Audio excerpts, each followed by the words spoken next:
Wawasan Nusantara. Wawasan Nusantara adalah bagaimana cara pandangan kita melihat mengenai bangsa Indonesia dan sikap bangsa Indonesia mengenai jati diri, bangsa dan lingkungan bangsa Indonesia yang beragam dan bernilai strategis dengan mengutamakan suatu persatuan dan kesatuan bangsa serta kesatuan wilayah dalam menyelenggarakan kehidupan yang bermasyarakat, berbangsa, dan bernegara guna untuk mencapai suatu tujuan nasional. Fungsi Wawasan Nusantara. Wawasan Nusantara berfungsi sebagai pedoman, motivasi, dorongan, serta rambu-rambu dalam menentukan segala kebijaksanaan, keputusan, tindakan, dan perbuatan bagi penyelenggaraan negara di pusat maupun di daerah. Wawasan Nusantara merupakan ajaran daerah nasional yang melandasi kebijaksanaan dan strategis pembangunan nasional.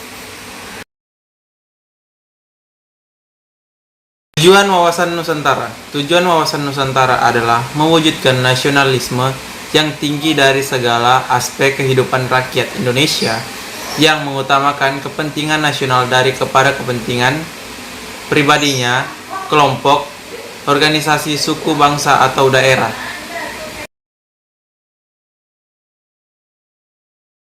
Yang pertama yaitu Wawasan Nusantara sebagai wawasan pembangunan yang mempunyai kesatuan, kecakupan politik, kesatuan ekonomi, kesatuan sosial dan politik, kesatuan pertahanan keamanan. Yang kedua yaitu Wawasan Nusantara sebagai pertahanan dan keamanan negara merupakan geopolitik Indonesia dalam lingkup tanah air Indonesia sebagai satuan kesatuan yang meliputi seluruh wilayah dan segenap kesatuan bangsa. Yang ketiga yaitu Wawasan Nusantara sebagai wawasan wilayah, sebagai wawasan kewilayahan sehingga dalam pembahasan negara agar tidak terjadi sengketa dengan tetangga. Seperti tetangga negara kita sendiri yaitu Malaysia. Baiklah, yang pertama sumber historis. Sumber historis ini lahirnya konsepsi Wawasan Nusantara bermula dari Perdana Menteri Insinyur Haji Juanda Kartawijaya yang pada tanggal 13 September 1957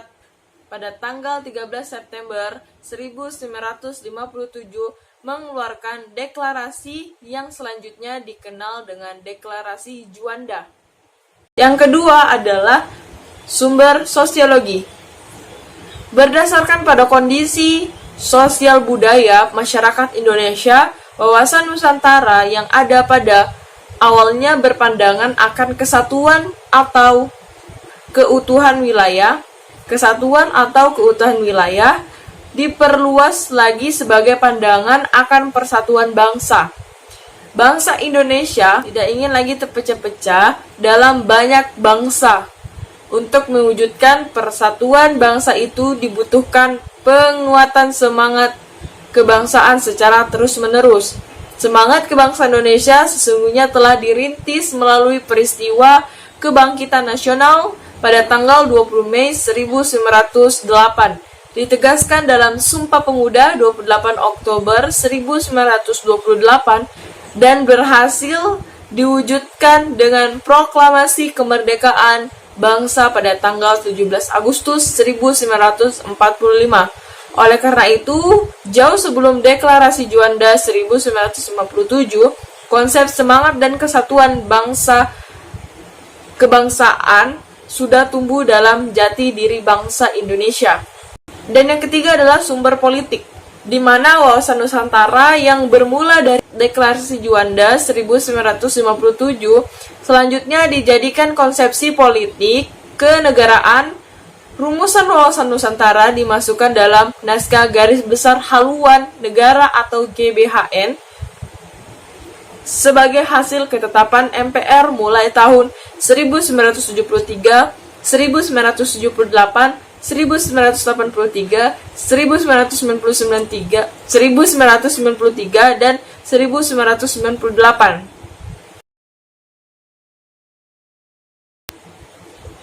Latar belakang historis Wawasan Nusantara itu tidak hanya melalui peraturan perundangan nasional, bangsa Indonesia juga memperjuangkan konsepsi wawasan Nusantara berdasarkan deklarasi Juanda ke forum internasional agar mendapat pengakuan bangsa lain atau masyarakat internasional.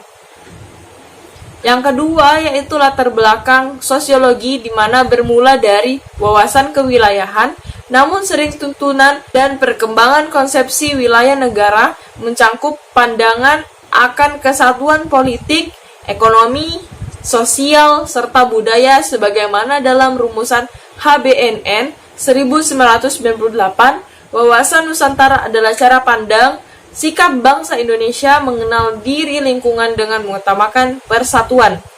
Dan yang terakhir adalah latar belakang politis, di mana menjelaskan tentang kepentingan nasional mencangkupi cita-cita nasional, tujuan visi nasional, warga negara bermula dari deklarasi Juanda, kemudian dirumuskan dalam naskah GBHN sebagai hasil konsepsi politik.